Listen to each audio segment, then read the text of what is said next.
नमस्कार, मी माझ्या गोडताई आणि मैत्रिणींचं माझ्या यूट्यूब चॅनलमध्ये अगदी मनापासून स्वागत करते आणि आजच्या व्हिडिओला सुरुवात करते। मनापासून सर्वांना श्री स्वामी समर्थ।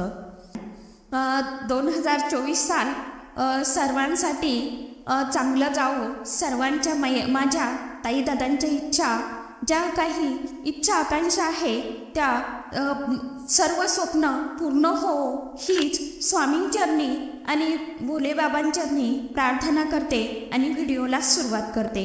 आजचा आपला व्हिडिओ असणार आहे की पहिला व्हिडिओ तुम्हाला आज स्वामी महाराजांविषयीच सांगणार आहे, कोणत्या सेवा करायच्या ते। जे कोणी स्वामी सेवा करतात किंवा जे कोणी करत नाही आपल्या फॅमिलीमध्ये, जे कोणी नवीन आहे, ज्यांना माहिती नाही की स्वामी सेवा कशी आहे, स्वामींची सेवा आपल्याला कशा प्रकारे करायची आहे, ती तुम्हाला मी सांगणार आहे। आणि मी तर सांगेन की खरोखर अगदी हृदयातून सांगते की खरोखर स्वामी सेवा करा। कशा प्रकारे करायची ती तुम्हाला सांगते। तर मी म्हणजे सेवा थोडी मोठी आहे, पण तुम्हाला जेवढी शक्य होईल तेवढीच तुम्ही करा। किमान थोडक्यात सांगेन मी तुम्हाला कशी करायची आणि किती करायची। ज्यांना शक्य असेल ते पूर्ण करा, ज्यांना नाही शक्य त्यांनी तुम्हाला जेवढी जमेल तेवढी करा। पण ह्या नवीन वर्षात एक असा आपल्याला एक सवयच लावून घ्या की आपल्याला ही सेवा स्वामी महाराजांची करायची आहे म्हणून। तर चला मग सांगते कोणती सेवा करायची।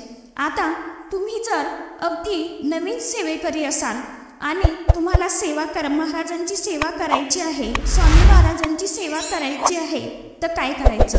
आता गुरुवारी तुम्हाला तुमच्या जवळ कुठे जर स्वामींचा मठ असेल, केंद्र असेल, तर केंद्रामध्ये जा। एक नारळ, सुपारी, 2 विड्याची पानं, फूल, खडीसाखर ठेवा। स्वामींसाठी पहिल्यांदा जात असाल तर स्वामींसाठी काहीतरी तुम्हाला जेवढं शक्य होईल तेवढं तुम्ही सोबत घेऊन जा। केळी न्या किंवा दुसरा काही पेढा किंवा मोतीचूरचा लाडू नेला तरीही चालेल। तुम्हाला अशा प्रकारे केंद्रात जायचं, स्वामींना मुजरा करायचा, दर्शन घ्यायचं, तुमच्या मनातली इच्छा सांगायची, मी यासाठी स्वामी नारळ ठेवत आहे आणि मला तुमची भक्ती करायची आहे, ती माझ्याकडून करून घ्या आणि स्वामींचा आशीर्वाद घ्या। तेव्हापासून तुम्ही स्वामी सेवा सुरू करा। काही नाही, तुम्हाला सकाळी लवकर उठायचं। लवकर उठले की पहिले स्वामी महाराजांचं नित्यसेवेच्या पुस्तकामध्ये पहिल्याच पानावर स्वामी स्तवन आहे, ते पहिले तुम्हाला स्वामी स्तवन वाचायचं। ते स्वामी स्तवन वाचल्याशिवाय आपली म्हणतात सेवा स्वामींपर्यंत पोचत नाही। तर पहिले तुम्हाला आपली देवपूजा करून घ्यायची। स्वामींची मूर्ती नसेल तर मूर्ती आणा, फोटो नसेल तर फोटो आणा। फोटो किंवा मूर्ती तुम्हाला अवश्य लागणार आहे, तर कोणतंही एक असलं तरी चालेल, फोटो किंवा मूर्ती। तर आणि फोटो असेल तर फोटो पुसून घ्या, मूर्ती असेल तर मूर्तीवर अभिषेक करत जावा। तर काय करायचं, आणि मूर्तीला किंवा फोटोला तुम्हाला हिना अत्तर जे असतं केंद्रामध्ये, हिना अत्तरची डब्बी बॉटल मिळते बघा, तर ती तुम्हाला अत्तरची बॉटल ठेवायची आहे। ते महाराजांना खूप अतिप्रिय आहे ते हिना अत्तर, ते तुम्हाला रोजच्या रोज लावायचं आहे सकाळी फोटोला। आता तुम्हाला सेवा सांगते कोणकोणत्या सेवा करायच्या ते। सकाळी आपल्याला आपली देवपूजा करून घ्यायची। सर्वात प्रथम पहिले तुम्हाला स्वामी स्तवन म्हणायचं आहे। स्वामी स्तवन म्हणलं की तुम्हाला 11 माळी करायच्या का 1 माळ करायची ते तुम्हाला तुमचं ठरवायचं आहे। श्री स्वामी समर्थ षडाक्षर मंत्राचं पठण करायचं आणि 11 माळी तुम्हाला जप करायचा। ते झालं की तुम्हाला वेळ असेल तर स्वामी चरित्र सारामृत या पोथीमधले तुम्हाला 3 अध्याय दररोज न चुकता पठण करायचे आहे। तुम्हाला सकाळी शक्य होत नसेल तर तुम्ही रात्रीही करू शकता, रात्री वाचले तरीही चालेल। स्वामी महाराजांना फक्त आपल्याला सेवा करायची आहे, स्वामींची सेवा करायची आहे, मनपूर्वक स्वामींची सेवा करायची, भक्ती करायची।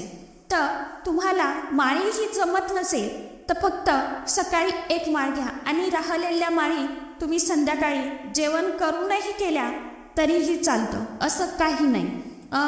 संध्याकाळी तुम्हाला तुमचं जेवण वगैरे झालं तेव्हाही तुम्ही करू शकता, किंवा संध्याकाळी आपल्या दिवाबत्तीच्या वेळेस 7-7:30 जर तुम्हाला वेळ असेल तर तेव्हाही तुम्ही 11 माळी करा आणि 3 अध्याय वाचून घ्या।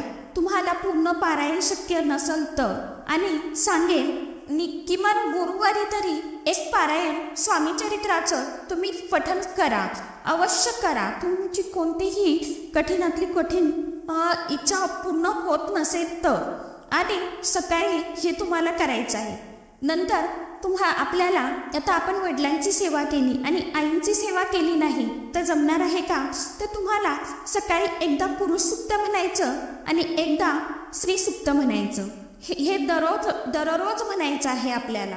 महाराजांची मूर्ती असेल तर गळती ठेवून द्या, खाली मूर्ती ठेवा, गळती ठेवा, अभिषेक पात्र आपल्या केंद्रामध्ये भेटतं आणि त्यावर तुम्हाला स्त्री सुक्त पुरुष सुक्त म्हणायचं। महाराजांची मूर्ती उचलून घ्यायची, पुसून घ्यायची, हिना अत्तर लावायचं, मस्त पूजा करायची, नंतर सुरुवात करायची। आता आपल्याला कुलदेवीची पण सेवा करायची आहे। कुलदेवीची सेवा कशा प्रकारे करायची?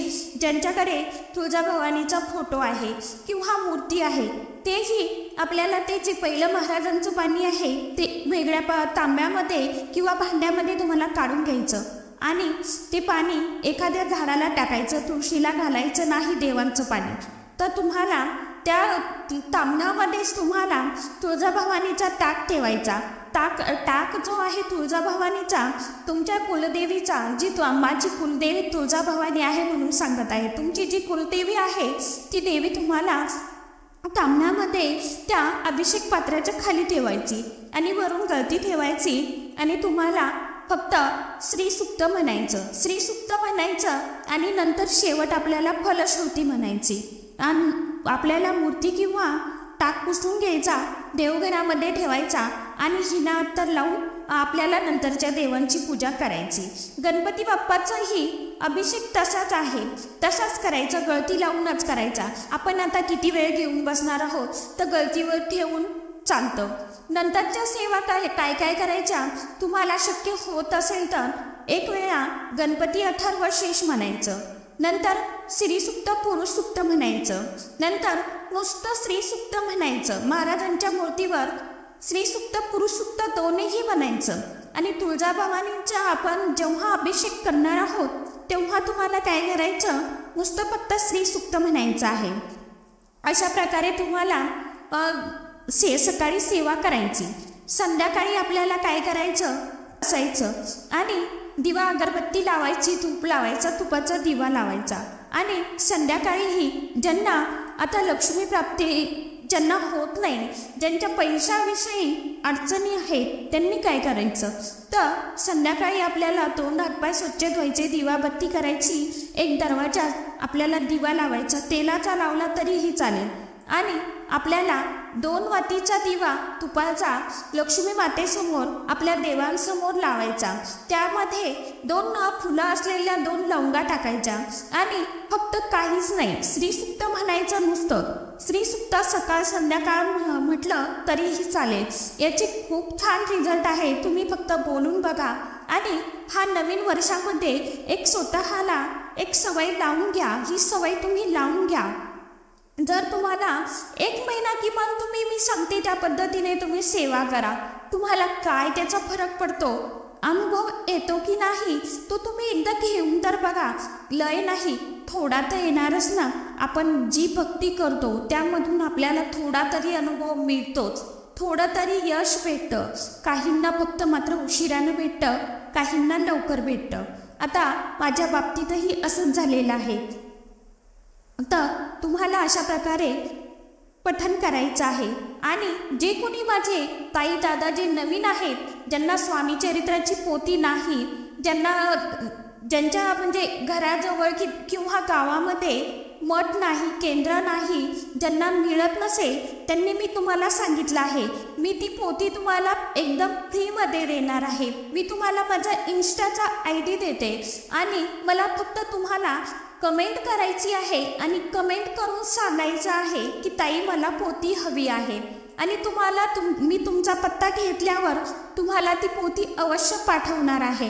ही मी फक्त स्वामी सेवा म्हणून तुम्हाला सांगत आहे। माझ्या ताई दादांना फक्त एक कळकळीची आणि आग्रहाची विनंती आहे की तुम्ही किमान तुम्हाला नाही 3 अध्याय पठण करणं झाले तर तुम्ही एक तरी अध्याय तुमच्या घरामध्ये जरूर वाचा आणि तुम्हाला थोड्याच दिवसात स्वामींचा काही ना काहीतरी अनुभव येतो की नाही ते मला नक्की सांगा। अशा प्रकारे तुम्ही स्वामी सेवा करा। आता मी आपल्या चॅनलवर उपायाचे व्हिडिओ रोज टाकणारच आहे। माझा मोबाईल खराब असल्यामुळे मी व्हिडिओ टाकू शकले नाही, त्यासाठी सर्वांची माफी मागते आणि आजचा व्हिडिओ इथेच थांबवते। थोडी तरी या नवीन सालामध्ये सेवा करण्याला प्रारंभ करा माझ्या ताई दादांनो। प्लीज तुमच्या ताईची एक छोटीशी रिक्वेस्ट म्हणून तुम्हाला सांगते, खरोखर सेवा करा आणि आनंदी व्हा, सुखदायी व्हा अशी स्वामीचरणी प्रार्थना करते माझ्या यूट्यूब परिवारासाठी आणि आजचा व्हिडिओ इथेच थांबवते। सर्वांना अगदी मनापासून श्री स्वामी समर्थ। व्हिडिओ कसा वाटला नक्की सांगा आणि लाईक करा, कमेंट करा, म्हणजे मला समजेल की खरोखर तुम्हाला व्हिडिओ आवडला आहे। आणि चॅनलवर जर का नवीन असाल तर प्लीज चॅनलला सबस्क्राईब करा। धन्यवाद।